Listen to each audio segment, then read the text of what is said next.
রামনগরে সাহিত্য আর সংস্কৃতির মিলন মেলা। বিরকুল প্রভা চুপকথার ইতিকথা আয়োজনে গুণীজন সংবর্ধনা ও কাব্যগ্রন্থ প্রকাশ অনুষ্ঠান রঙিন করে তুলল সন্ধ্যা। সারা বাংলার কবি, শিল্পী, সাহিত্যপ্রেমী সবাই মিলিত হলেন এক অনন্য মুহূর্তের সাক্ষী হতে। রামনগরের আরএসসি ময়দানের পাশে কবি ও সঙ্গীত সাধক রমেশ চন্দ্র মাইতির গৃহে জমে উঠল সাহিত্য সভার আসর। বিনিদ্র সংলাপ, রমেশ চন্দ্র মাইতির লেখা নতুন কাব্যগ্রন্থের আনুষ্ঠানিক প্রকাশ। একই মঞ্চে সারা বাংলার জনপ্রিয় কবি ও চিত্রশিল্পী বিষ্ণু সামন্ত এবং বাচিক শিল্পী, India book of records holder ও সাংবাদিক রাজীব নন্দীকে দেয়া হয় সম্মাননা। এই অনুষ্ঠানের মাধ্যমেই পথ চলা শুরু করল বিরকুল প্রভা প্রকাশনী সংস্থা, যার লক্ষ্য আঞ্চলিক ইতিহাস ও সাহিত্য চর্চায় নিয়োজিত লেখকদের উৎসাহিত করা। বিরকুল পরগনার ইতিহাস গাথা নিয়ে পরিচিত লেখক তপন কুমার রঞ্জিতের কলমে যেমন ফুটে উঠেছে স্থানীয় ঐতিহ্য, তেমনি বিরকুল প্রভার মাধ্যমে আরও অনেক লেখকের লেখা পৌঁছবে পাঠকের কাছে। সভায় সভাপতিত্ব করেন দ্বিজেন্দ্রনাথ গিরি। উপস্থিত ছিলেন শিক্ষক বৃন্দাবন গিরি, কবি বিষ্ণু সামন্ত, সঙ্গীত শিল্পী রমেশ চন্দ্র মাইতি, বাঞ্ছানিধি সুই এবং তপন কুমার রঞ্জিত। মঞ্চে ছিল সাহিত্য, সঙ্গীত, আড্ডা আর স্মৃতিচারণের এক মনোমুগ্ধকর আবহ। সংবাদমাধ্যমের মুখোমুখি হয়ে দুই কবি জানান, এমন উদ্যোগ আরো বেশি করে ছড়িয়ে পড়ুক বাংলার সর্বত্র। কি বলবেন? না, আমি খুব খুশি। এতকাল যেটা হয়নি সেটাই বিষ্ণু সামন্ত বা আমাদের তপন বাবু, তপন রঞ্জিত আর এই প্রদীপ জানামশাইয়ের উৎসাহে, উদ্দীপনায় এবং জেদাজেদিতে আমার এই কাজটা সম্পন্ন হলো। বিশেষ করে আমার ছেলে নীলেশ মাইতি, সে পেশাগতভাবে ইঞ্জিনিয়ার, মেকানিক্যাল ইঞ্জিনিয়ার, কিন্তু তবুও সেই উৎসাহ দিয়ে সেই এটাকে জোরদার করবে। বইতে কতগুলি কবিতা বা কি কি বিষয় নিয়ে লিখেছেন? আমার বিষয় বলতে আমার সেরকম কোনো নিশ্চিত করে কোনো বিষয়বস্তুকে অবলম্বন করে আমি লিখি। সমস্ত বিষয়ের, বিশেষ করে দৈনন্দিন জীবনের যা ঘটে সেই রকম ঘটনাকে নিয়ে আমি লিখি। যেরকম একটা কথা বলতে পারি আমি, যে আমার বিরকুল প্রভা নামটা বহুদিনের লালিত। আমার পূর্বের বই বিরকুলে বীরগাথা আমার এই এলাকার পূর্বপুরুষের ইতিহাস, পূর্বপুরুষের স্মৃতিকে ধরে রাখার জন্য এই সংস্থা। এই সংস্থার মূল কথা হচ্ছে চুপ কথার ইতিকথা।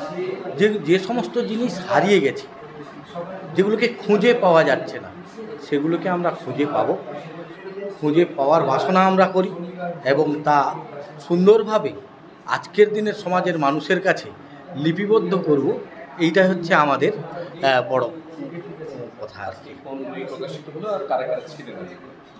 এই অনুষ্ঠানে একদম চাঁদের হাট, মানে যাদের যাদের খোঁজা হয়েছিল, রামনগরের দিকপাল মানুষ দ্বিজেন্দ্রনাথ গিরি মহোদয়, বৃন্দাবন গিরি।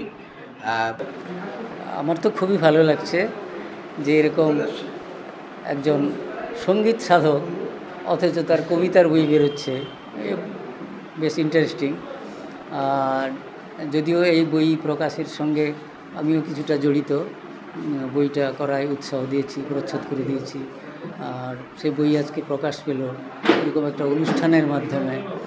আর সকলে নিশ্চয়ই খুব এনজয় করেছেন, আমারও খুব ভালো লেগেছে।